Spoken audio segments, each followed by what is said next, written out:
بسم اللہ الرحمن الرحیم ام حسبت ان اصحاب الكهف والرقیم كانوا من آیاتنا عجبا. درود بھیجے گا محمد و آل محمد صلی علی محمد آل محمد. خدا نے متعال کا انتہائی احسان ہے، انتہائی شکر ہے.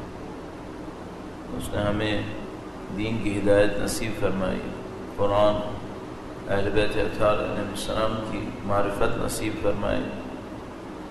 پروردگار کا لاکھ لاکھ شکر ہے، اس نے ہمیں اس زندگی کے اندر سید الشہداء کی محبت عنایت کی ہے، جس کے صدقے میں ہمیں عزاداری کا شرف نصیب فرمایا ہے. اس پر شہزاد پر بیٹھنے کا موقع نصیب کیا اللہ نے.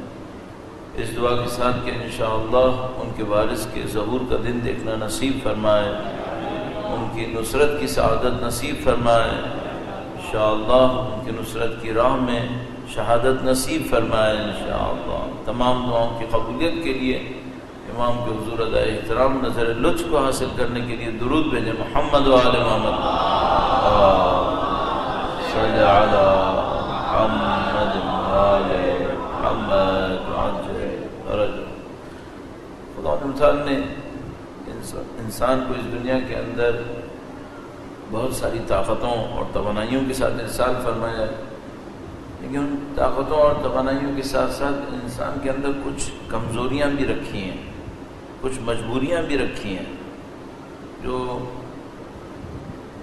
جہاں سے حضرت آدم کا نزول ہوا، حضرت آدم علیہ السلام کا جنت سے، وہاں پہ یہ کمزوریاں نہیں تھیں. قرآن کریم نے ارشاد فرمایا صراحت کے ساتھ، فرمایا حضرت آدم علیہ السلام سے کہ جہاں پہ آپ رہ رہے تھے وہاں پر آپ کو بھوک کا کوئی معاملہ نہیں تھا، پیاس کا معاملہ نہیں تھا، اسی طریقے سے سائے کا کوئی معاملہ نہیں تھا. لیکن اب جس دنیا کے اندر گئے وہاں یہ سب کچھ ہوگا. گویا اس بات کی نشانی تھی کہ جس دنیا میں ہم اور آپ بھیجے گئے ہیں، اس دنیا میں بہت ساری ایسی کمزوریاں ہماری ہوں گی جو ہمارے امتحان کا سبب بنیں گی. انسان کی عقل مندی کیا ہوگی؟ عقل مندی یہ ہوگی کہ وہ اپنی کمزوریوں کا تو علاج کرے، لیکن اپنے ہدف کو تبدیل نہ ہونے دے. کچھ انسان یقیناً ایسے ہیں، وہ کسی بھی کمزوری میں رہیں، کسی بھی مشکل میں رہیں، اپنے ہدف کو نہیں چھوڑتے. ان کی تمام تر توجہ ہدف کے اوپر ہوتی ہے، چاہے وہ آسانی میں ہو چاہے وہ مشکل میں ہو. زیادہ تر انسان ایسے نہیں ہوتے. وہ کسی مشکل میں ہوتے ہیں، کسی معاملے سے گزر رہے ہوتے ہیں تو پھر ساری توجہ اسی کی طرف ہو جاتی ہے.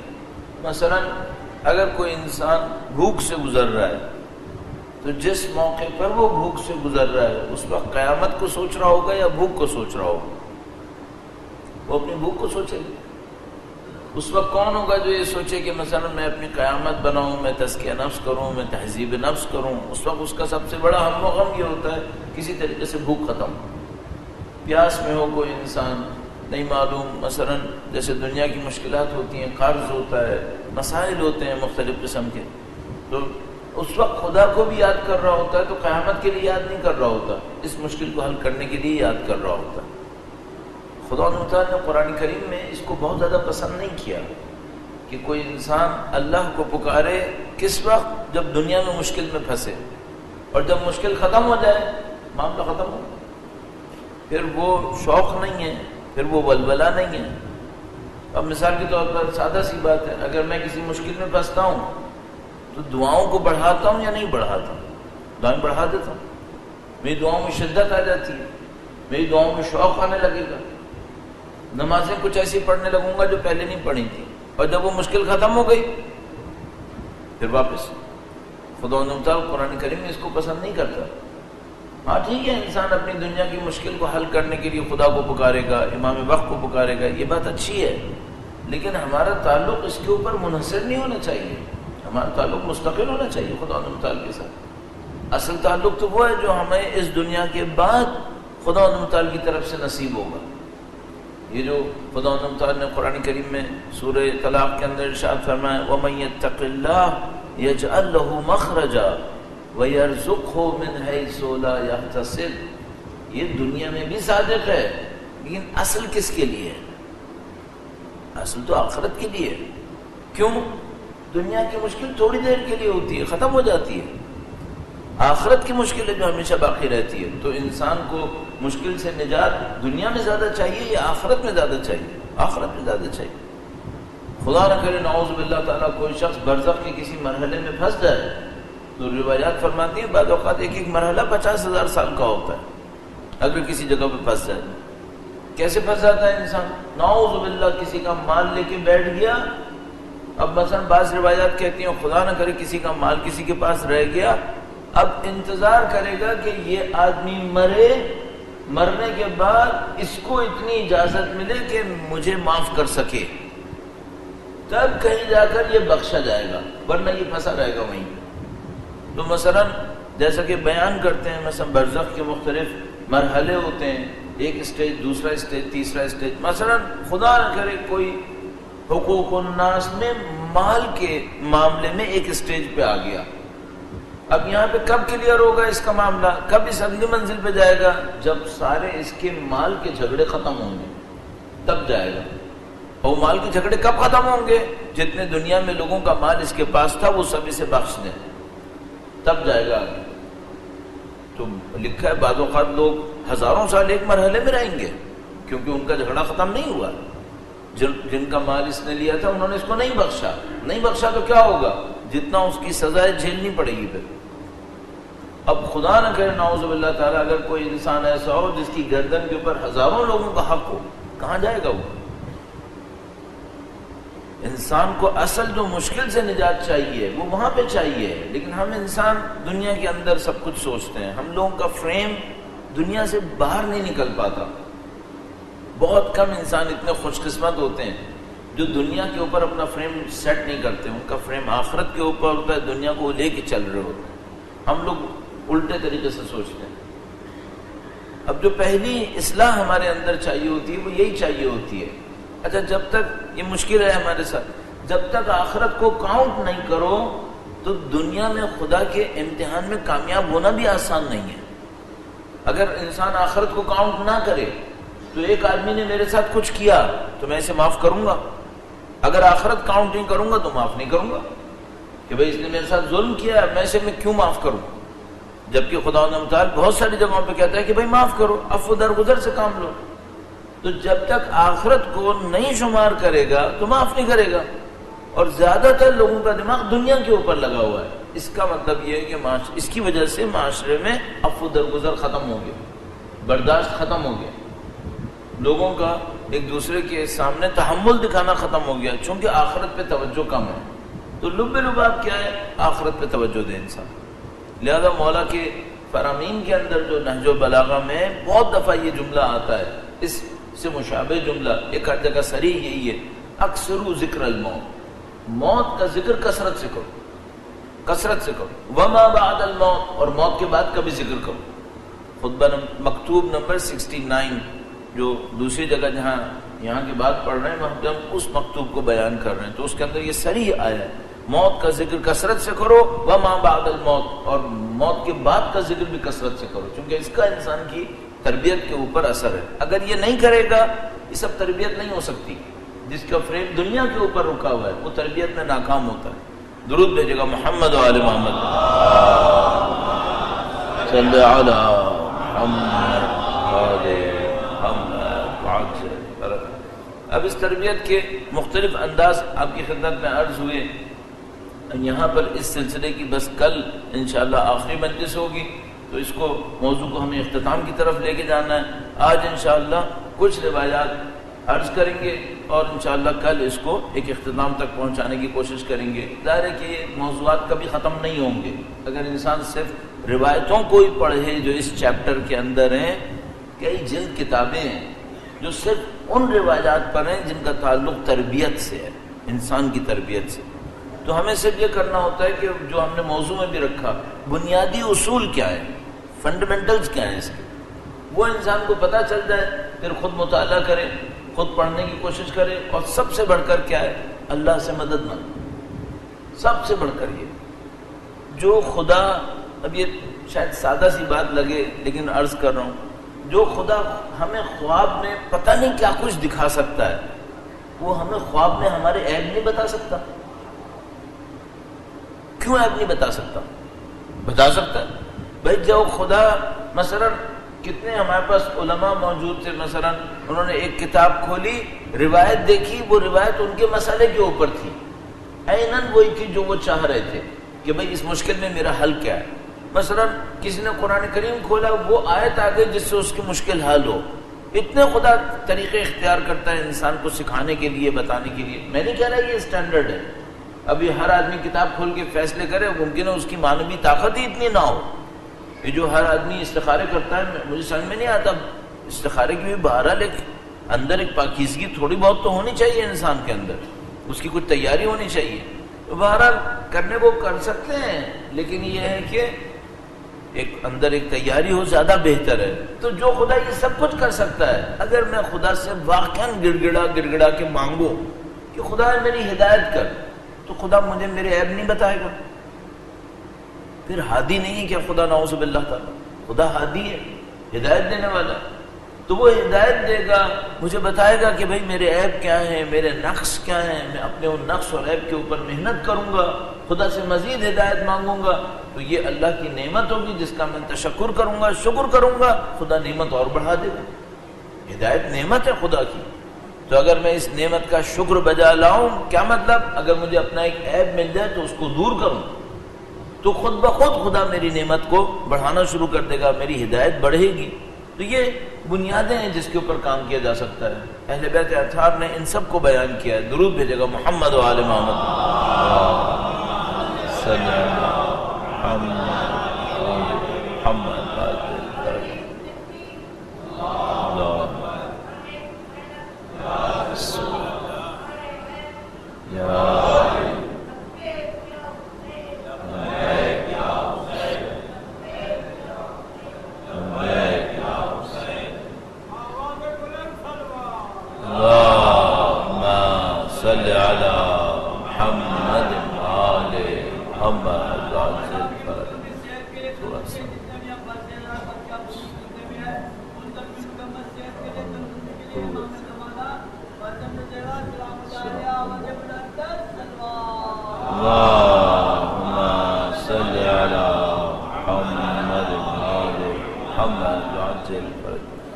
میں پہلے بھی آپ کی خدمت میں عرض کیا تھا اس سلسلے میں، یہ جتنے بھی ہم نعرے بھی لگاتے ہیں نا، ان کو بھی مفہوم ہوگا، کوئی ان کا بھی کوئی مقصد ہوگا.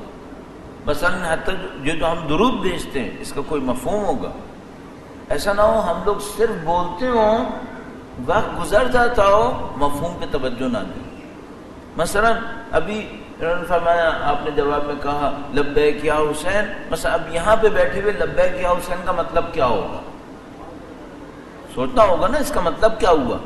اس کا مطلب یہ ہوگا کہ امام آپ نے جو پیغام اپنی قربانی کے ذریعے سے ہمیں دیا ہے، ہم اس پیغام پر چلیں گے، ہم اس کے اوپر چلیں گے، اس پیغام کو حاصل کریں گے. وہ پیغام کیا ہے؟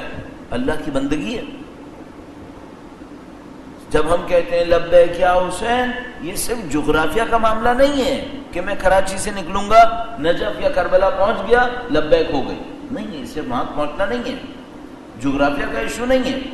ہم سب کو معلوم ہے لشکر یزید وہاں تک پہنچا ہوا تھا، اسی کربلا کی زمین پہ پہنچا ہوا تھا. تو کیا وہ لبیک کہہ رہا تھا؟ نہیں، علیہ ایمان تھا، خلاف تھا. تو پہنچنا ایشو نہیں ہے، پہنچنے کی اپنی فضیلت ہے، بہت فضیلت ہے. ایک ایک قدم بڑھانے کی فضیلت ہے. اسی لوگ مشی کرتے ہیں، ایک ایک قدم بڑھانے کی فضیلت ہے. لیکن اصل کیا ہے؟ اصل یہ اس قدم اٹھانے کے پیچھے دل سے، زندگی سے، ہدف سے امام حسین کی طرف بڑھ رہا ہے، اور اپنے پورے وجود کے ساتھ لبیک کہے. پورے وجود کے ساتھ لبیک کہے کیا مطلب؟ زندگی ویسی گزارے جیسے وہ چاہتے تھے. یہ جو ہم اور آپ زیارات کے اندر پڑھتے ہیں، دعاؤں کے اندر پڑھتے ہیں، اللہم اجعل محیا محیا محمد و آل محمد، یعنی خدایا ہمیں وہ زندگی نصیب فرما جو ان کی پسندیدہ زندگی بنے، وہ موت نصیب فرما جو ان کی پسندیدہ موت بن جائے. اب ہم کیا کر سکتے ہیں اس کو سمجھنے کے لیے؟ کہ بھائی ہم نے لبیک کہا یا نہیں کہا؟ اللہم اجعل محیایا محیا محمد عمل کیا یا نہیں کیا؟ سادہ سا ایک کام. آپ اپنے آپ کو سوچیں کہ اگر مجھے اپنے وجود کی ہر چیز صبح سے شام تک جو لوگوں کے سامنے ہے اور جو چھپی ہوئی ہے وہ سب اپنے امام کو بتانا پڑے، یہ امام پسند کریں گے؟ یہ ہو گیا لبیک. اب آپ اس طرف بڑھیں جس کو امام پسند کریں گے. اللہم اجعل محیایا محیا محمد و آل محمد، اس پہ عمل کرنا ہے یا نہیں کرنا ہے؟ قطعاً عمل کرنا ہے. تو کیسے عمل ہوگا؟ ایسے عمل ہوگا، آپ اپنی زندگی کو لاؤ، جو کچھ آپ ہیں اس کو سامنے رکھو اور یہ سوچو یہ میں اپنے امام کے حضور پیش کروں، امام قبول کریں گے اسے. اور اگر فرض کریں آپ کا ذہن یہ کہے کہ بھائی قبول کریں گے لیکن کچھ خرابیاں ہیں، دور کرو، اسے ختم کرو. کوئی معصوم نہیں ہے یہاں پر، سب کے اندر نقص و عیب ہیں، لیکن بہتر کام کیا ہے؟ بہتر کام یہ نقص و عیب کو ختم کرنے کی طرف جاؤ. سب سے غلط کام کیا ہے؟ سب سے غلط کام یہ ہے کوئی اپنے نقص و عیب کو دیکھ رہا ہے کہ بھئی یہ میرے اندر کمی ہے، اس کو کاؤنٹ نہیں کر رہا، اس کو حساب نہیں کر رہا. دوسروں کے لیے وہی نقص و عیب کہتا ہے، اپنے لیے اسی نقص و عیب کو شمار ہی نہیں کر رہا. یہ تو سب سے غلط بات ہے. اگر کسی کا وہی عیب کھل جائے، مجھے پتا چل جائے، تو میں سب سے کہوں گا یہ بہت غلط کام کیا اس نے، یہ تو بہت جرم ہو گیا، یہ تو ظلم ہو گیا. اس سے بڑھ کر عیب میرے اندر ہے. صرف ایک فرق ہوا ہے، اس کو خدا نے اصلاح کا شاید موقع دینا تھا، اس کا عیب لوگوں کو پتا چل گیا ہے، میرے اوپر ستاریت ڈالی بھی ہے، نہیں معلوم میرا کیا ہونے والا ہے. تو یہ جو چھپی ہوئی چیزیں ہیں یہ کوئی چھپی ہوئی نہیں ہے، یہ اشکار ہیں اللہ کے سامنے. صرف اس نے یا تو رحم کیا ہمارے اوپر، ہمیں موقع دے دیا، یا نعوذ باللہ تعالیٰ اس نے کہا تو جان تیرا کام جان، قیامت کے دن قبر کے اندر خطرناک ہے انسان کے لیے. اگر خدا لطف فرما رہا ہے تو اس کی لطف کی قدر کرو، اس عیب کو ختم کرو. اور اگر خدا یہ کہہ رہا ہے کہ قبر میں ملیں گے، یہ تو بہت ہی خراب ہو گیا معاملہ. ربنا لا تکلنا الی انفسنا طرفۃ عین ابدا، خدایا ہمیں ہمارے حال پہ مت چھوڑ ایک لحظے کے لیے. تو اس سے کیسے ہم نکل سکتے ہیں؟ اس سے ایسے نکلیں کہ بھئی اپنے نقص و عیب کو انسان شمار کرے. کوئی معصوم نہیں ہے یہاں پہ، سب کے اندر کوئی نہ کوئی خرابی ہوتی ہے، نقص ہوتا ہے. اور میں نے کتنے دنوں سے آپ کی خدمت میں عرض کر رہا ہوں یہ سب چیزیں آشکار نہیں ہوتی، بعض اوقات ٹھیک ٹھاک محنت کرنی پڑتی ہے، خریدنا پڑتا ہے، پھر اس کو لے کر آئے اپنی زندگی کو اس کے دستور کے اوپر لے کے چلے. ایک دو روایات آپ کی خدمت میں تربیت کے عنوان سے عرض کروں گا. درود بھیجے گا محمد و آل محمد.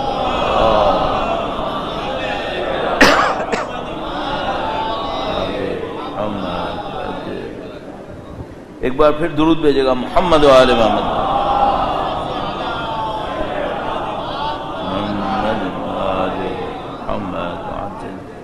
امیر المومنین نے ایک کلام ارشاد فرمایا ہے حضرت کمیل بن زیاد سے، اور اس کلام کے اندر لوگوں کے ہدف کے بارے میں گفتگو فرمائی کہ بھئی لوگوں کی زندگی کا ہدف کیا ہونا چاہیے.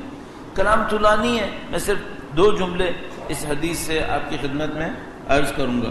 مولا نے فرمایا کہ یعنی گفتگو اس بات پر ہے کہ بعض لوگ اپنا راستہ کھو بیٹھے ہیں، وہ کہیں اور چل رہے ہیں. امام نے فرمایا او منہوما باللذت سلس القیاد للشہوہ او مغرما بالجمع والادخار لیس من رعاة الدین فی شیء. فرمایا وہ جس کی سب سے بڑی خواہش لذت بن گئی ہے، وہ اپنی خواہشات کا قیدی بن گیا ہے، مطیع بن گیا ہے. اس کے اندر حرص اس بات کی ہے کہ پیسہ جمع کرے، دولت جمع کرے. یہ شخص ان 2 خرابیوں کے ساتھ، 2 خرابیاں کیا ہوئی؟ ایک تو یہ کہ یہ ہر چیز کو لذت میں دیکھتا ہے، ہر چیز کے اندر صرف ایک بات ہے، مجھے مزہ آنا چاہیے. وہ مزہ بھی کیا؟ جسمانی، میری من مانی چلے. فلاں مثلا ایسے ہی میں عرض کر رہا ہوں، مثلا اس سے کہیں بھائی فلاں کام کر لو، فلاں دعا پڑھ لو، کہتے ہیں مجھے مزہ نہیں آتا. فلاں آدمی اچھا ہے اس کے ساتھ بیٹھا کرو، مجھے مزہ نہیں آتا. فلاں کام کر لو، کہتے ہیں مجھے اس میں کوئی انٹرسٹ نہیں. زندگی کے انٹرسٹ کے لیے صرف لذتوں کے لیے، مزوں کے لیے ہے. پھر انسان اپنے نفس کو مجبور کب کرتا ہے؟ پھر کہیں تو مجبور کرنا ہوگا. اگر مثال کے طور پر وہ کیا مجھے مزہ نہیں آتا, مجھے نیند آتی ہے, مجھے یہ ہوتا ہے, مجھے وہ ہوتا ہے, تو بھئی دین تمہارا ہے یا تمہاری مرضی پہ چلے گا دین؟ کیا تم اللہ کے بندے ہو یا خدا نہ کرے دین تمہارا تابع ہے؟ تمہیں اللہ کی بندگی کرنی تھی, نہ کہ جو مجھے مزہ آئے گا وہ میں کروں گا. پھر دین کہاں کا رہا؟ پھر تو تمہارا دین بن گیا یہ تو امام نے فرمایا کہ اگر کوئی شخص ایسا ہو جس کی اصل یہ ہو کہ مجھے لذت چاہیے, دوسری بات کیا ہے, ہر وقت اس بات کے پیچھے ہے پیسہ جمع کر لے, دولت آ جائے, طاقت آ جائے, ان دو باتوں کے ساتھ امام فرماتے ہیں لیس من رعاة الدین فی شیء, اس کا دین سے کوئی تعلق نہیں ہے. پھر اقرب الشیء شبہا بہما الانعام الصائمہ, یہ سب سے زیادہ شبیہ کس سے ہے؟ امام فرما رہے ہیں چرنے والے جانوروں سے شبیہ ہے. وہ جو چراگاہ میں جانور گھاس کھا رہے ہوتے ہیں ان سے شبیہ ہے. یہ انسان نہیں ہے. یہ انسان ہوتا, اللہ کا بندہ ہوتا, ایسے نہیں ہونا چاہیے تھا. شکم کے پیچھے ہے, ہرس کے پیچھے ہے, جمع کرنے کے مال کے پیچھے ہے, طاقت کے پیچھے, شہرت کے پیچھے, جانوروں کی طرح اس کا مطلب ہے. اور اگر کوئی یہ کہہ رہا ہے نا کہ مثلا میں صبح سے شام تک کمائی کرتا ہوں, جا کے دیکھو جانور بھی اپنے گلے کی چودراہٹ لینے کے لیے کس کس سے لڑتے ہیں. ایک شیر اگر ایک کچھار کا بڑا شیر ہوتا ہے وہ دوسرے شیروں سے لڑ لڑ کے اس مقام کو لیتا ہے. پھر تو صرف طاقت دکھانا کیا کمال ہے تو جانوروں کے اندر بھی ہے. اگر بھاگ دوڑ کرنا کمال ہے تو جانوروں کے اندر بھی ہے. وہ کون سی چیز ہے؟ پھر امام فرما رہے ہیں اگر اس کے لیے زندگی گزار رہا ہے, اس کا کیا تعلق دین سے؟ جانوروں کی زندگی ہو گئی. اب خود آپ انصاف سے بتائیے گا آج کا معاشرہ کیا ہے؟ اور کیا ہے آج کا معاشرہ؟ یہ جو میں اور آپ واقعات سنتے ہیں, اور آپ نے جس کسی نے بھی وہ کتاب پڑھی ہے پھر اس نے خدا کو پا لیا, مثلا اس کے اندر لکھتے ہیں کہ رجب علی خیاط کے کوئی شاگرد تھے, وہ ایک بس میں داخل ہوئے, استاد کو بتایا کہ آج دوپہر میرے ساتھ ایک عجیب واقعہ ہوا, میں ایک بس میں داخل ہوا, میں دیکھا زیادہ تر لوگ جانور ہیں. تو کچھ سمجھ میں نہیں آیا کیا ہوا. پھر ایک آدھ آدمی انسان تھا, میں اسی کے برابر میں جا کے بیٹھا کہ بھئی چلو یہ انسان ہے, کہ میں تھوڑی دیر میں دیکھا وہ جانور کی شکل لے رہا ہے. تو پوچھا یہ کیا ہوا؟ کہا وہ جو تم نے دیکھے جانور یہ وہ ہیں جو اپنی شہوتوں کے اندر ڈوبے ہوئے ہیں. کہ اچھا وہ جو انسان تھا اس کے ساتھ کیا بلا ہوئی؟ وہ جو انسان تھا جس کے ساتھ میں برابر میں بیٹھا وہ بھی جانور بننے لگا. کہا اس نے ایک نامحرم کو دیکھنا شروع کیا تھا اسی وقت. ہمیں یہ نظر نہیں آ رہا تو ہم سمجھ رہے ہیں سب صحیح ہے. ہم سمجھ رہے ہیں ہمارا کوئی حساب کتاب نہیں ہے. کیوں؟ ہم کوئی وعدہ کر کے آئے اللہ سے؟ کیا اللہ نے سب کے ساتھ ایک وعدہ کیا ہے, دین کا وعدہ. جو دین پہ عمل کرے گا وہ صحیح ہوگا, جو دین پہ عمل نہیں کرے گا وہ غلط ہوگا. تو یہ تو سب ہمارا معاملہ ہے بھائی. تو امام فرما رہے ہیں کہ یہ کون ہوگا, وہ کیا وہ دین سے اس کا تعلق ہے؟ فرمایا نہیں, اس کا کوئی دین سے تعلق نہیں ہے. اس کا تعلق چار پائے جانوروں سے ہے, اور چار پائے جانوروں کے اندر بھی بعض اوقات بڑی اچھی چیزیں مل جاتی ہیں. ابھی کل پرسوں میں کہیں پڑھ رہا تھا کہ مثلا کچھ ہاتھی تھے, وہ کسی جانور کو بچانے کے لیے یا اپنی جیسے کسی ہاتھی کو بچانے کے لیے مر گئے, سب مر گئے, وہ ایک دوسرے کو بچانے کے چکر میں. ابھی تو انسان بھی یہ نہیں کرتے. انسان نہیں چھوڑتے, اپنے بھائی کو نہیں چھوڑ رہا ہے کوئی. ذرا دیکھو کسی معاملے کے اوپر, زمین کے معاملے کے اوپر, گھر کے معاملے کے اوپر, تعلقات کے اوپر جو دشمنیاں چلتی ہیں تو کہاں پہنچتی ہیں؟ جانی دشمن بن جاتے ہیں ایک دوسرے کے, نفرتیں کرتے ہیں, جنازوں پہ نہیں آتے. کہاں انسان رہے پھر؟ تو امام نے اسی فرمایا کہ بھئی یہ انسان نہیں ہوتے پھر یہ لوگ, ان کا جانوروں سے تعلق ہوتا ہے. پھر تو ہم سب کو دیکھنا پڑے گا اچھا خدا ہم سے کیا چاہتا ہے. ایک بہت اچھا فرمان آپ نے, بہت نفیس فرمان, ہر فرمان اچھا ہوتا ہے لیکن ہر ایک کی ایک اپنی لذت ہے, اپنا ایک مزہ ہے. آپ نے پہلے بھی سنا ہوگا, ایک دفعہ پھر آپ کی خدمت میں عرض کرتا ہوں, درود بھیجے گا محمد و آل محمد صلی علی محمد.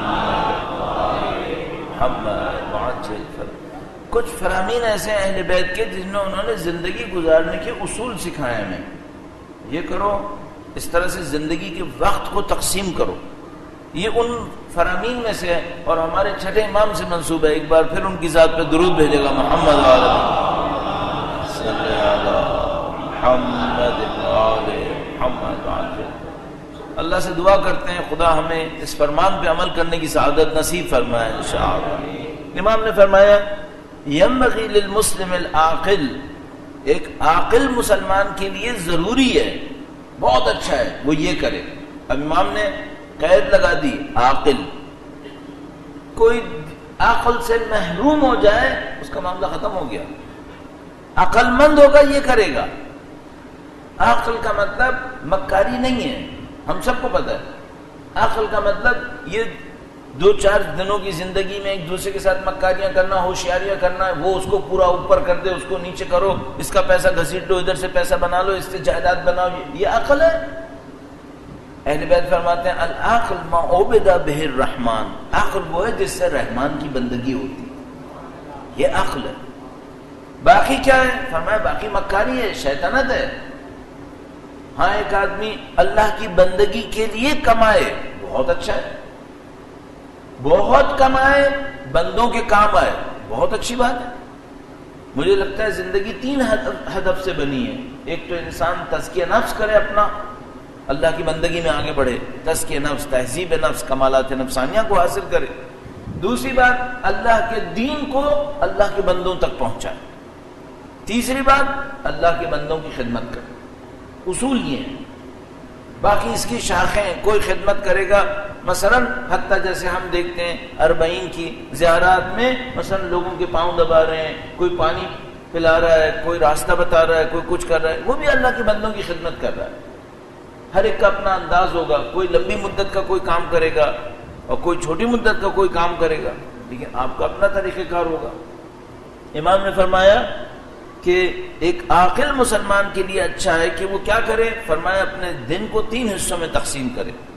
ان یکون له ساعۃ یفضی بها الی عمله فیما بینہ وبین اللہ تعالی عز وجل، ایک 3 حصوں میں تقسیم کرے۔ اب اگر میں واقعاً اس کو 3 حصے لے لوں تو ایک چوتھا حصہ رکھنا پڑے گا ہمیں، اس کو 3 حصے ایکٹیویٹی کے ہیں، 3 حصے کام کے ہیں، تو ایک حصہ لینا پڑے گا آرام کا۔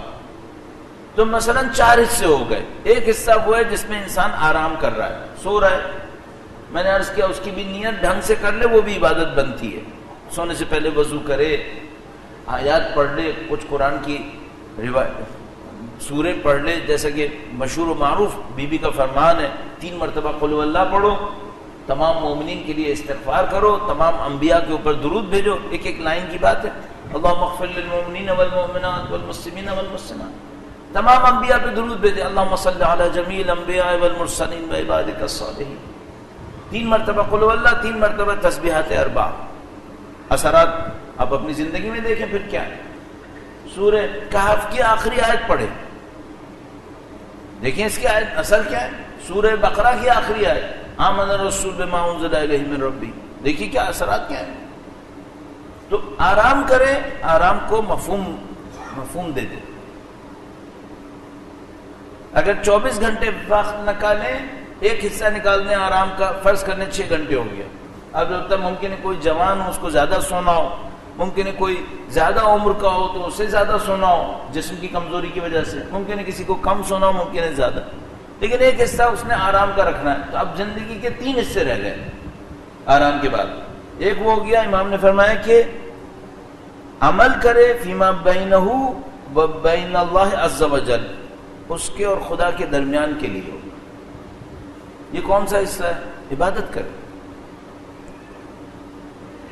آیت اللہ خمینی مشہور تھا، جب ان کو دل کا عارضہ ہوا، تو ان کے پاس اسپیشلسٹ ظاہر پہنچے اور انہوں نے کہا کہ بھائی آپ ہمیں بتائیں کہ آپ کی زندگی میں ایکٹیویٹیز کیا کیا ہیں، تو ہم اس کے حساب سے آپ کو بتائیں گے کہ آپ کو کھانا کیا کھانا چاہیے، آپ کو کتنا چلنا چاہیے، کتنا نہیں چلنا چاہیے۔ تو وہ سب انہوں نے کہا ایکٹیویٹیز آپ بالکل بتائیں، آپ کتنے بجے سوتے ہیں، کتنے بجے اٹھتے ہیں، کیا کیا کرتے ہیں۔ تو انہوں نے بتایا مثلا میں اراؤنڈ اتنے بجے سوتا ہوں، اتنے بجے اٹھتا ہوں، پھر 2 گھنٹے انہوں نے خالی چھوڑ دیے، 2 گھنٹے خالی چھوڑے، پھر 2 گھنٹے کے بعد لکھا میں یہ کرتا ہوں، میں یہ کرتا ہوں، یہ کرتا ہوں، پورے دن کا انہوں نے لکھ کے دے دیا۔ تو انہوں نے کہا کہ آقا اس 2 گھنٹے میں کیا کرتے ہیں؟ کہا میں اللہ کی بندگی کرتا ہوں، عبادت کرتا ہوں۔ کہا ہمیں بتائیں عبادت میں کون سی عبادتیں کرتے ہیں؟ ہم قرآن پڑھتے ہیں، نماز پڑھتے ہیں۔ کہا یہ تمہارا کام نہیں، اس کو چھوڑ دو، 2 گھنٹے اللہ کو دوں گا۔ اگر کسی نے کہیں پہنچنا ہے تو صبح کا ٹائم دے خدا کو. میں خود جب جاب کرتا تھا تو میں سوچتا تھا بہت مشکل کام ہے, واقعا مشکل کام ہے. انسان صبح کو اٹھتے اس کے بعد جاب پہ جانا ہو تو اس کے دماغ میں پہلی چیز رہتی ہے جاب رہتی ہے. لیکن نہیں ہوگا تو پھر میں کہاں جاؤں گا, اللہ سے رابطہ کب کروں؟ پھر دوپہر کو 10 مصروفیتیں دماغ کے اوپر پڑی ہوئی ہیں, دماغ بھرا پڑا ہے, اس وقت کہاں خدا کو کوئی یاد کر رہا ہے اتنا. اصل وقت کون سا ہے؟ اصل وقت صبح کا ہے. اللہ توفیق دے انشاءاللہ. سخت ہے لیکن خدا توفیق دے. اس کراچی میں تو اور سخت ہے, رات کو دیر سے لوگ سوتے ہیں تو صبح کو اٹھنے کا حوصلہ ہی نہیں رہتا, لیکن اصل وقت وہی ہے. تو اب انسان حسب توفیق دیکھے کہ بھئی وہ اتنا ٹائم دیتے تھے, میں کتنا ٹائم دوں. تو اس شیڈیول کے اندر جو قرآن پڑھنے کی تھا, کتنی دفعہ قرآن پڑھتے ہیں؟ روزانہ 8 مرتبہ قرآن کریم پڑھتے تھے, 8 مرتبہ. دعائیں علیحدہ, قرآن کریم علیحدہ, 8 مرتبہ قرآن پڑھتے تھے. اچھا وہ مصروف نہیں تھے؟ پوری دنیا کی اسلامی تحریک چلا رہے تھے, کروڑوں انسانوں کے تو وہ قانونی رہنما تھے, باقی کتنوں کے دلوں پہ حکومت کر رہے تھے, وہ کروڑوں سے اوپر کی بات تھی. وہ مصروف نہیں تھے کیا؟ بہت مصروف تھے, 8 مرتبہ قرآن پڑھتے تھے. تربیت کرنی پڑے گی نا. امام نے فرمایا تم مسلمان اگر عاقل ہے تو اس کے لیے ایک وقت ایسا رکھے بینہ و بین اللہ عز و جل. اس کے بعد ساعۃ یلاقی اخوانہ الذین یفاوضونہم و یفاوضونہ فی امر آخرتہ. ایک وقت ایسا رکھے جس میں دوستوں کے ساتھ بیٹھے, یہ ان کو مدد دے اور وہ اس کو مدد دے اپنی آخرت کے لیے, آخرت کے لیے مدد دے.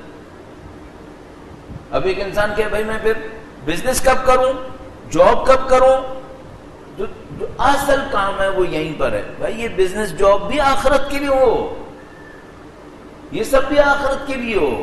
اس کو ہمیں اور آپ کو اپنی زندگی میں ایسے بنانا ہوگا, ایسے اس کی نیت کرنی ہوگی, تو ہر چیز آخرت کی طرف جائے. ایک وقت رکھے اپنے اور خدا کے درمیان, ایک وقت رکھے دوستوں کے ساتھ بیٹھے. کن دوستوں کے ساتھ بیٹھے؟ جو اسے آخرت کی طرف لے کر جائے اور یہ انہیں آخرت کی طرف لے کر جائے. اب دوستوں کے اوپر اتنی روایات ہمارے پاس ہیں, اتنی زیادہ روایات ہمارے پاس ہیں, خطبوں کے اندر ذکر ہے, مکتوبات کے اندر ذکر ہے. یہ دوستیوں کا معاملہ بہت الجھا ہوا معاملہ ہے ہمارے معاشرے کے اعتبار سے. کتنے ہی لوگ بیچارے اس وجہ سے مارے جا رہے ہیں کہ ان کی دوستیاں اچھی نہیں بنی, اچھے لوگوں سے دوستیاں نہیں بنائی. آہستہ آہستہ آہستہ آہستہ برے دوستوں کی دوستیوں نے کہاں سے کہاں پہنچا دیا. کتنی دفعہ انسان دیکھتا ہے اچھا بھلا بندہ, مثلا نمازیں توجہ سے پڑھنے والا, آہستہ آہستہ ہٹتے ہٹتے کہاں پہنچ گیا؟ سب چیزوں سے فارغ ہو چکے, ہر چیز دماغ سے نکل گئی. انسان لوہا تھوڑی ہے کہ کسی کے ساتھ بیٹھے گا اثر نہیں ہوگا. انسان دیوار تھوڑی ہے کہ اس کے اوپر اثر نہیں ہوگا. نہیں, انسان دوسرے انسان کے ساتھ بیٹھتا ہے, اس کے اوپر اثر ہوتا ہے. اچھوں کے ساتھ بیٹھو, کیوں بروں کے ساتھ بیٹھ رہے ہو؟ ہاں کبھی کام کاج کے لیے کسی کے پاس جانا پڑتا ہے, یہ ایک علیحدہ مسئلہ ہے, لیکن سب سے اہم کیا ہے, کس کے ساتھ بیٹھ کر آپ خوش ہوتے ہیں. قانون دیکھ لیں, اگر آپ گناہگاروں کے ساتھ بیٹھ کے خوش ہوتے ہیں اس کا مطلب ہے اصل مشکل آپ ہے, وہ دوست مشکل نہیں ہے, آپ مشکل ہو. اگر آپ گناہگاروں کے ساتھ بیٹھ کے خوش ہو رہے ہو اس کا مطلب ہے دل گناہ پہ خوش ہے, اچھائی پہ خوش نہیں ہے, پھر مشکل آپ بن گئے ہو. ایک وقت اللہ اور بندے کے درمیان ہو, ایک وقت ایسے دوستوں کے درمیان ہو جن کے ذریعے آخرت بنے, اور اس کے بعد فرمایا ساعۃ یخلی بین نفسہ ولذاتہ فی غیر محرم, اور ایک وقت ایسا رکھے جس میں حلال لذتوں کو لے, حلال خوشیوں کو لے. خوشی لینے کو خدا منع تھوڑی کرے گا. خدا کیا یہ چاہے گا کہ ہم لوگ کب خوش نہ ہوں؟ کیوں خدا چاہے گا؟ خدا چاہے گا خوش ہوں, خوشی کو حاصل کریں, لیکن خدا یہ نہیں چاہے گا کہ 1 منٹ کی خوشی لیں سالوں کا عذاب لے لیں. یہ خدا نہیں چاہے گا. کوئی ڈاکٹر ریکمینڈ کرے گا کہ آپ انتہائی لذیذ کوئی زہر کھا لیں, کوئی ڈاکٹر کیوں کہے گا؟ اور پھر آپ اس سے کہیں بھائی تم مجھے کھانے نہیں دے رہے, اتنا مزیدار ہے. وہ بتائے گا کہ بھائی مزیدار تو ہے, وہ 1 منٹ بھی لذت نہیں رہے گی, بعد میں تم مر جاؤ گے. خدا بھی ایسے ہی, وہ ہمیں لذت سے نہیں روکے گا، لیکن اس لذت سے روکے گا جس کے پیچھے عذاب ہے، اس سے منع کرے گا۔ تو یہ اصول ہیں جو اہل بیت نے دیے ہیں، ان کے اوپر توجہ فرمائیں گے، زندگی خود بخود بہتر ہوگی۔ اس سلسلے میں ایک پوائنٹ اور عرض کروں گا اور انشاءاللہ مصائب کے کچھ ذکر۔ درود بھیجے گا محمد و آل محمد پر۔ صلی علی محمد و آل محمد وعجل فرجہ۔ اللہ اکبر یا رسول اللہ یا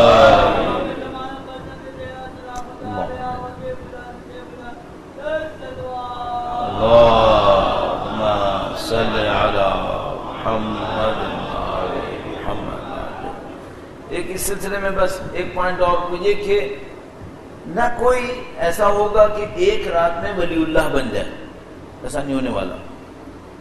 ہوتا ہے بعض لوگوں کے ساتھ غیر معمولی حالات کے اندر ایک بات، نہ ایسا ہوتا ہے کہ انسان ایک ہی رات میں شیطان بن جائے گا، نہیں ایسا بھی نہیں ہوتا۔ یہ سب کیا ہوتا ہے؟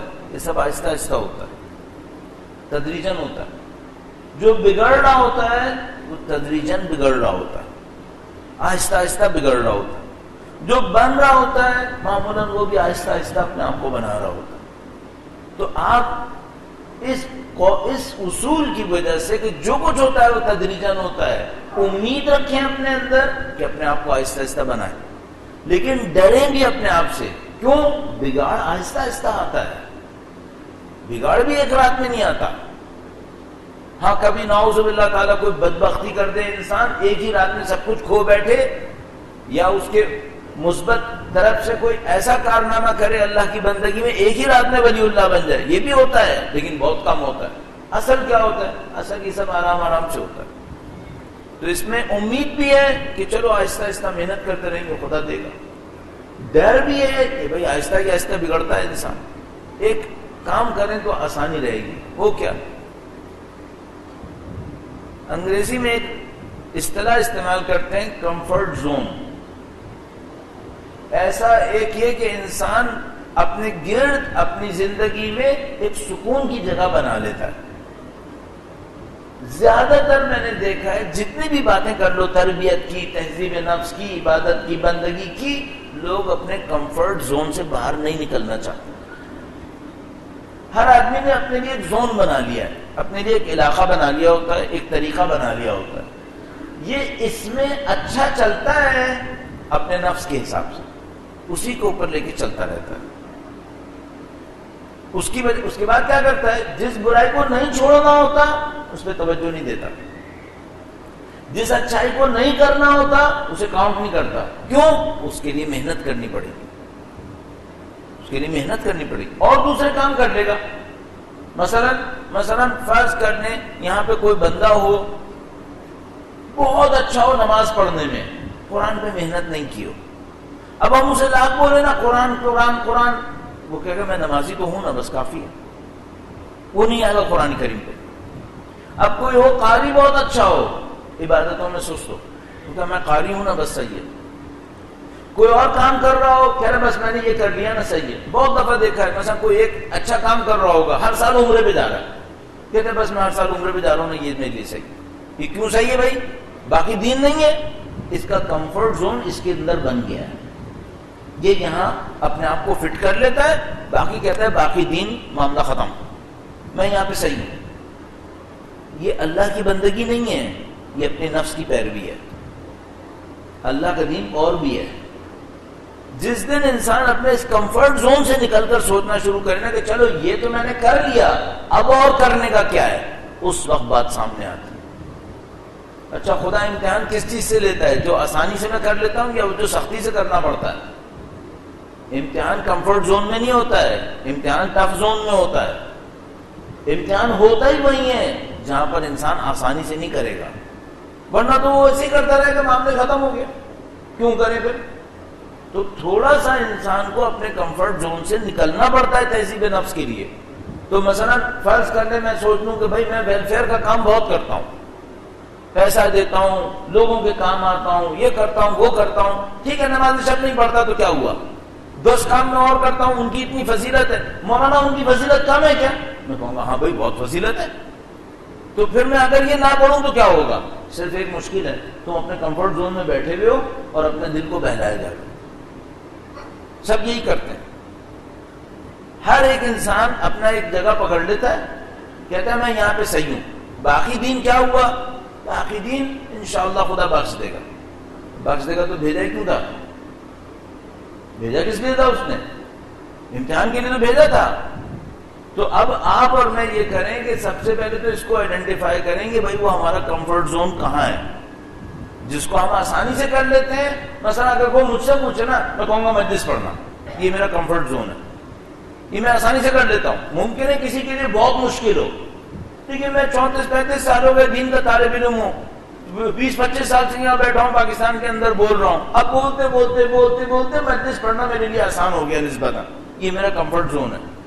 ٹف زون کہاں پہ آئے گا؟ ٹف زون آئے گا ایک ظالم باہر کھڑا ہو، میں اس کے سامنے جا کے کھڑا ہوں تو کہوں تو ظالم ہے، اب ٹف زون ہے۔ ابھی ممکن ہے کوئی دوسرا اس کے لیے الٹا ہو جائے، اس کے لیے باہر جا کے ظالم کو ظالم کہنا آسان ہو، اس سے میں بولوں یہاں بیٹھا ہو دین سکھاؤ لوگوں کو، جاؤ دین پڑھو پھر دین سکھاؤ، اس کے حالت اسی میں خراب ہو جائے گی، ایک روایت نہیں آتی اسے۔ سب کو کیا کرنا ہوتا ہے؟ اپنے کمفرٹ زون سے نکلنا ہوتا ہے۔ ادھر بیٹھے رہیں گے پھر کچھ نہیں ہونے والا، پھر یہ تو ہم آسان ہے اس کے اندر، دین کا امتحان ادھر ہی ہوتا ہے۔ خدا نے فرماتا ہے لن تنالوا البر حتى تنفقوا مما تحبون، جہاں تمہاری خواہش ہے، جہاں تمہاری محبت لگی ہوئی ہے، اس میں سے قربان کرو، اس میں سے آؤ امتحان دو۔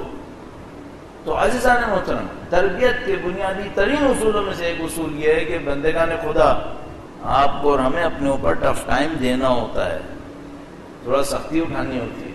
اچھا جب ہم سختی اٹھاتے ہیں اللہ کی راہ میں تو کیا ہوتا ہے؟ اگر کوئی آپ سے یہ کہنا تم ذرا سی سختی اٹھاؤ پھر خدا سب تمہارے لیے آسان کر دے گا، ایک معنی میں صحیح ہے، ایک معنی میں بالکل غلط ہے۔ کس معنی میں صحیح ہے؟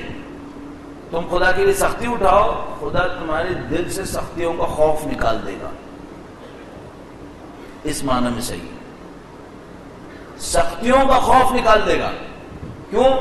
توکل ڈال دے گا دل کے اندر، توکل دل کے اندر ڈال دے گا، ایسا توکل ڈالے گا انسان سخت ترین مشکل میں ہوگا گھبرائے گا نہیں، اس معنی میں صحیح۔ اس معنی میں غلط ہے کہ خدا پھر کوئی مشکل نہیں بھیجے گا، بھائی مشکل نہیں بھیجے گا تو تم کمالات کیسے حاصل کرو گے؟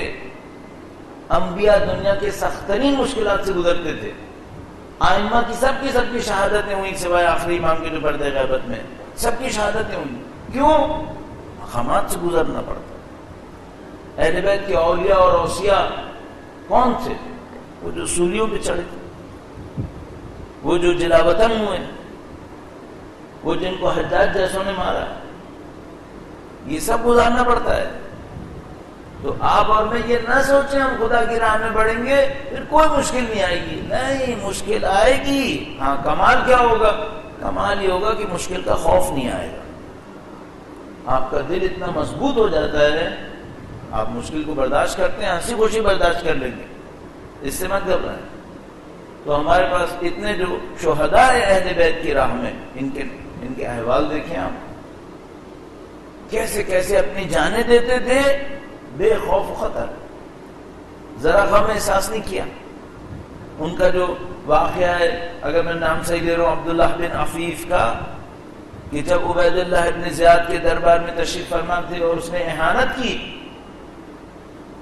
تو وہ نابینا اپنے مقام سے بلند ہوئے اور کہا ظالم تو جھوٹ بول رہا ہے، اللہ کے نبی نے کچھ اور کہا تھا، خدا نے اس خاندان کو عصمت دی ہے، تو غلط کر رہا ہے جو کچھ کر رہا ہے۔ جرأت دیکھ رہے ہیں آپ ان کی، عبید اللہ کے دربار میں کھڑے ہیں اور اہل بیت کے حق میں اس وقت بول رہے ہیں جب اہل بیت اسیر ہو کر آئے تھے۔ یہ جرأت ہے، یہ صرف وہی کر سکتا ہے جو اپنی جان ہتھیلی پہ رکھ کے چل رہا ہو، اسے جان کی کوئی پرواہ نہ ہو۔ عبید اللہ بن زیاد نے دیکھا کہ قبیلہ بڑا ہے، میں ابھی اس کے خلاف کچھ نہیں کر سکتا، تو اس وقت تو چھوڑ دیا، رات کو پھر بندے بھیجے گھر پر۔ ان کا کوئی فرزند نہیں تھا، بیٹا نہیں تھا، بیٹی تھی۔ وہ لوگ اندر آئے، یہ نابینا بیچارے شمشیر لے کر ان دشمنوں کا مقابلہ کرنے کھڑے ہوئے۔ اور وہ بیٹی بتاتی تھی کہ اب ادھر سے حملہ کر رہا ہے، اب ادھر سے حملہ کر رہا ہے. کب تک لڑتے؟ لڑتے لڑتے جب دشمن کے محاصرے میں آ گئے، جہاں تک میری ذہن میں ابھی روایات ہیں، ان کے ہاتھ کاٹنا شروع کیے. جب یہ قلم ہونا شروع ہوئے تو اپنی بیٹی کو کہا کہ بیٹا تم یہ مت سمجھنا مجھے کوئی درد ہو رہا ہے، مجھے کوئی درد نہیں ہو رہا، مت گھبراؤ، مجھے کوئی تکلیف نہیں ہو رہی، میں اللہ کی راہ میں لڑا ہوں. دیکھو یہ معصوم بھی نہیں ہے. ان کے دل سے کس نے خوف ختم کر دیا؟ ایک نابینا آدمی کو چاروں طرف سے دشمن گھیرے میں لے کے کھڑا ہے، اس کے دل میں خوف نہیں ہے. کتنی کمال کی بات ہے یہ. اور جب ان کے جسم کو ٹکڑے کر رہے ہیں تب وہ کہتے ہیں تم مت گھبراؤ، اپنی بیٹی سے کہنا مت سوچنا مجھے کوئی تکلیف ہو رہی ہے، کوئی تکلیف نہیں ہو رہی. یہ جرأت ہے. ان لوگوں نے اہل بیت سے سیکھا ہے. اور حقیقت یہ ہے کہ یہ وہ لوگ تھے جو اہل بیت کی ایک ایک مشکل کو دیکھتے تھے اور اپنے مولا سے کہتے تھے مولا ہم شرمندہ ہیں، آپ کو یہ مشکل جھیلنی پڑ گئی.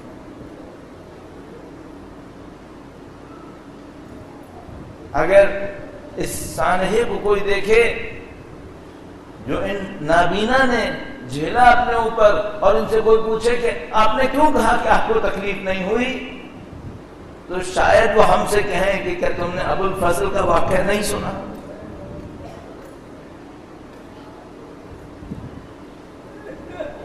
امیر المومنین کے وہ شجاع فرزند، امیر المومنین کے وہ بہادر فرزند، وہ مولا ابو الفضل جو جب تک کربلا میں تھے بچے ایک دوسرے کو ڈھارس دیتے تھے کہ ابھی عباس ہیں، ابھی وہ ہیں. بہت ساری تفصیلات کربلا کے واقعے میں ہیں جو علماء پڑھا کرتے ہیں، اس کو بیان کرتے ہیں. ہمیں نہیں معلوم واقعاً کربلا کے واقعے کو ہمیں کس انداز میں دیکھنا چاہیے، لیکن حقیقت یہ ہے کہ انسان کتابوں میں نہ بھی ڈھونڈ پائے تو بھی سمجھ میں آتا ہے. اگر وہ پڑھا کرتے ہیں کہ مثلا بی بی زینب جب مولا ابو الفضل سے الوداع کرنے لگی تو فرمایا ابو الفضل اب مجھے یقین ہوا کہ بازوؤں میں رسیاں کیسے بندھیں گی. ہاں یہی ہے، کوئی سوچ نہیں سکتا تھا. جب مدینے سے یہ لشکر چلنا شروع ہوا، بی بی زینب سلام اللہ علیہا جب گھر سے تشریف فرما ہونے لگی گویا سواری کی طرف، تو سب کو معلوم تھا کہ ان کی حفاظت کے لیے بنی ہاشم کے جوان کھڑے ہوئے ہیں. ایک شان ہے، ایک دبدبا ہے. اس کے ہوتے ہوئے بی بی اگر اپنے والد کی اس خبر کو سنے کہ بی بی زینب سے فرمایا تمہارے بازو میں رسیاں بندھیں گی، تو بیوی کو یقیناً اپنے والد کے کہے گا یقین ہوگا. لیکن وہ بھی سوچتی تھی کہ جس کا عباس جیسا بھائی ہو اس کے بازو میں رسی کیسے بندھے گی. لیکن جب مولا ابو الفضل تشریف لائے خدا حافظ کرنے کے لیے تب سب کچھ واضح ہو گیا. اور وہ کیا مولا ابو الفضل عباس کا جانا اور قربانیاں دینا. اس سے دو روایت آپ کی خدمت میں عرض کروں گا. جب مولا ابو الفضل عباس اس ذوالجلال کے ساتھ نہر القمہ کی طرف بڑھ رہے تھے تو زندگی کا ہدف بس اتنا بنا ہوا تھا کہ مجھے حسین کے بچوں کو پانی دینا ہے. ایک مشکیزہ پانی سے بھر جائے اور یہ مشکیزہ اور پانی خیموں تک پہنچ جائے، یہ مولا ابو الفضل عباس کی زندگی کا مقصد تھا. اب کتنی دفعہ ہم لوگوں نے پڑھا ہوگا کہ مولا پانی تک پہنچے اور نہ جانور نے پانی پیا اور نہ مولا ابو الفضل نے پانی کو پیا. اسی پیاس کے عالم میں اس نہر القمہ سے باہر تشریف فرما ہوئے. تمام مسائل کو مختصر کرتے ہوئے ایک وقت آیا جب مولا ابو الفضل تیروں کی بوچھاڑ کی زد میں آئے، تمام جسم کے اوپر تیر لگے ہوئے، داہنا بازو قطع ہو گیا، بایاں بازو قطع ہو گیا اور اس مسکیزہ میں بھی تیر لگ چکا. اب مولا ابو الفضل کی زندگی کا مقصد کیا ہے؟ بعض روایات کے مطابق مولا اس حالت میں دوبارہ نہر کی طرف بڑھے کہ مجھے پھر پانی لے کر آنا ہے. بس اس عالم میں ایک گرز لگا اور اور جو روایت بیان کی جاتی ہے بی بی سیدہ سلام اللہ علیہا نے بیان فرمائی کہ میرے شیعوں کو یہ بتاؤ کہ اگر کوئی زلزلہ سے گرتا ہے، کوئی گھوڑے سے گرے تو وہ زمین پر گرنے سے پہلے ہاتھوں کو ٹیکتا ہے۔ یہ میرا ابو الفضل ہے جس کے سینوں میں تیر لگے ہوئے تھے، جب وہ زمین پر گرا تو وہ کس حالت میں گرا۔ اور عزیز بس ایک جملہ اور اگر عرض کروں، بس اس موقع کو سوچنا جب مولا ابو الفضل علم لے کر واپس آ رہے تھے، بچے پیاس کا انتظار کر رہے ہیں، ابو الفضل واپس آنے والے ہیں۔ اب جو دیکھا کہ علم تو آیا ہے لیکن عباس نہیں آئے، گویا بچوں نے پیالے توڑ دیے، ارے چچا کو بلاؤ اب ہم پانی نہیں مانگیں گے۔ بہت اچھا۔